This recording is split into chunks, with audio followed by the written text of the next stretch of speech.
I used to spend hours comparing my code to others. Just hearing those 5 advices would save me so much suffering. Because I just wanted to be seen as a strong developer, but instead, trying to be perfect actually made me rereading each commit line several times before actually committing it. I used to get panic each time I received a change request in a pull request. I even evaluated my colleagues by the quality of the code they were writing. Like, this dude has a perfect code, so I respect him, and this dude is making mistakes, so I don't even want to work with him. It even backfired at me. I criticized the code quality of one of my colleagues, and when he moved to another company, he wouldn't even reference me. And I just wanted to apply there too. So being sometimes too careful, being sometimes too bold, and doing this for the years, I finally understood how to find the right balance. The things I'm gonna say to you now are the things I'm telling to my mentees each time they are doubting the quality of their code and are afraid of making any changes. And if it helps you too, hit the like, subscribe, and ring the bell so you don't miss the next one. Okay, so here's the real story from the production. The story is about the backend engineer. Let's call her Fox, because it was she. So the Fox got a huge task, covering the production code with the unit tests. It's a legacy project, so you need to build a lot of unit tests, so it's a days of work. So first she's trying to understand somebody's dirty code and to actually cover it with a reasonable unit test, and even that takes so many days. So Fox covers the whole projects with the happy cases, also covering the edge cases, just being a responsibility herself. She's trying to be perfect and she's trying to be a strong developer. After a few days, Fox is tired, her fingers hurt, and her eyes are dry, and she just can't see those tests anymore. But she holds out and finally creates a pull request. Everyone is happy, finally we'll have the product covered with unit tests. Viva CI/CD, best practices. So everyone goes to the pull requests, wants to see it, wants to leave a mark. So everyone leaves a comment. And of course, Fox has to resolve each comment. 2 days later, Fox finally resolves all the comments, and she just moves her cursors to the merge pull request button, and suddenly it becomes gray. She refreshes the page, and here's one more comment. It says, well, we merged that utility class 7 hours ago to the develop, and you should use the functionality from there wherever it's possible. That would require to change every test. Every test that has been already polished and is working. It's literally extra days of work. Fox is not ready for this. She gets growling, snapping, or attempting to bite if approached. Just by the way, that's what the stresses Fox do. Point of the story is the first rule. Expect the comments in pull request. Feedback in a pull request is a feature, not a bug. Expect it. Let's break it down to different scenarios. So let's imagine you made a mistake and you created a pull request. Somebody finds it, leaves a comment, you fix it, and you learn. Nice. Second scenario, nobody found it. It went through CI/CD and it failed. Nice. You find it and you fix it.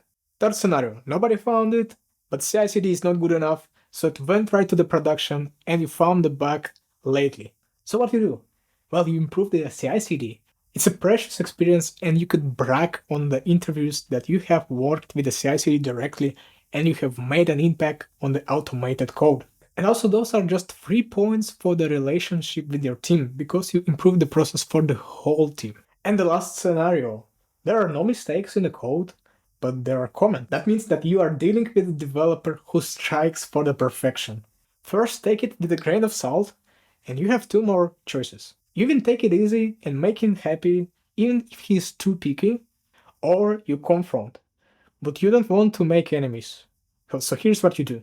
You write your message draft, a response to that person, and you feed it to the ChatGPT, asking to make it polite and professional. That's a crucial step. And only then, with the edited response, you reply to the guy. If he keeps being picky, don't ever get pulled in. That's the recipe for a disaster, or at least a work conflict. And the worst part is that you probably will lose. Because if your boss keeps a person who is trying to be perfect and therefore is a toxic, that means that he's actually good. Or he has proven that he's loyal. And you might not have been proved yet that you are loyal or that you are better than this person in terms of professional expertise. So in the worst case, if it gets escalated and the manager is to decide who is to fire, it's not your odds. It's probably an end of the game for you. What you should do instead is to use the rule of 3 people. You need to find the most senior person in the project or in the whole company, maybe after this guy, and ask him to choose the last solution. This way it's done by the uninterested side, and it's also the best way to protect yourself from being told what you should do by your peer. Let's go to the second rule. Comparison distorts your pace. Think about how well you understand your life and the circumstances you are in. And you know even less about other people. You don't even know if your idea of them is accurate, so it's not fair or useful comparison if your goal is self-improvement. I cannot resist speaking about the gym here. Every time I go to the gym and I don't put my headphones on, I can hear everything going around, and it's so easy to get distracted. And whenever good you are, in a gym you will regularly find people who are in a better shape than you. So often I get distracted, and the interesting thing is that it even affects the results of my training session. I find myself not being concentrated on my training, and it actually affects the number of reps that I'm doing. So don't compare yourself to others. The third lesson is that there is no perfect code. It's always a choice between the speed and the quality. Fast written code will always have a typos, and it will probably violate the principles of a clean code. But if you can deliver it to the customer in a few hours, does it really matter? If you are a startup and you are competing on a world market, the speed metric very often wins. On the other hand, reading each line of code you made several times is just waste of time. Originally, the pull requests were designed to save us this time by the peer review. You know guys, the perfection is always a subjective topic. Very great example is a story points. Story points, by the definition, are the relative points that are designed to measure a relative work effort in order to complete the backlog item. They're not tied to hours or days, but instead they compare the work items against each other, like how much effort, uncertainty, and complexity they involve. And the funny thing is, from my experience, I know that in a big tech companies like corporates, where the product is mostly maintained rather than developed, same fixes take 2 to 3 times more story points. Whenever in a greenfield project, meaning the project that is new and being actively developed, the same things would take much less effort. And yes, in an old project you have much bigger context, but it's also a reasonable concern that in a greenfield, developers tend to pick speed over the quality. At least that was always my experience. I don't know if it can be different, but makes sense. But as we are developers so metric based, I want to give you one truthful metrics that you can use to evaluate the quality of your code.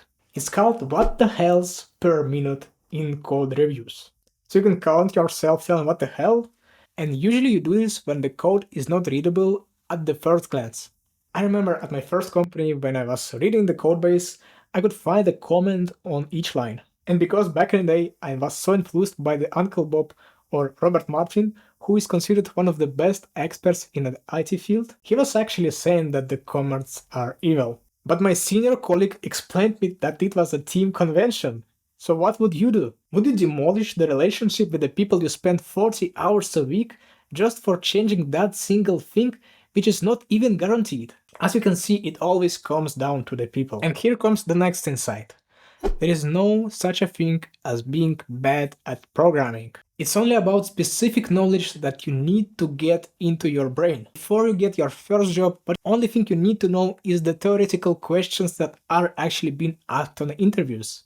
After you get your first job, the only thing you need to know is the team conventions, perhaps maybe some clean code knowledge as well.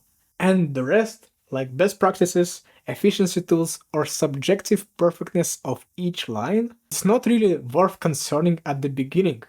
You will learn that mostly from the pull requests. Development is a knowledge work. It means that people actually pay you for thinking about solving problems. The code is just an actualization of the solution. Always think about that. Code is just a detail. The real challenge is actually herding all the cats that are devs, management, timetables, and clients and putting them all into one bag that is long enough so that they don't destroy each other, but actually build something useful so that everyone has the money to pay for a Netflix. Feel free to fill the scorecard attached to the description to this video. If you watched until here, this one might be useful for you. And please, get confident, get bold, and get paid.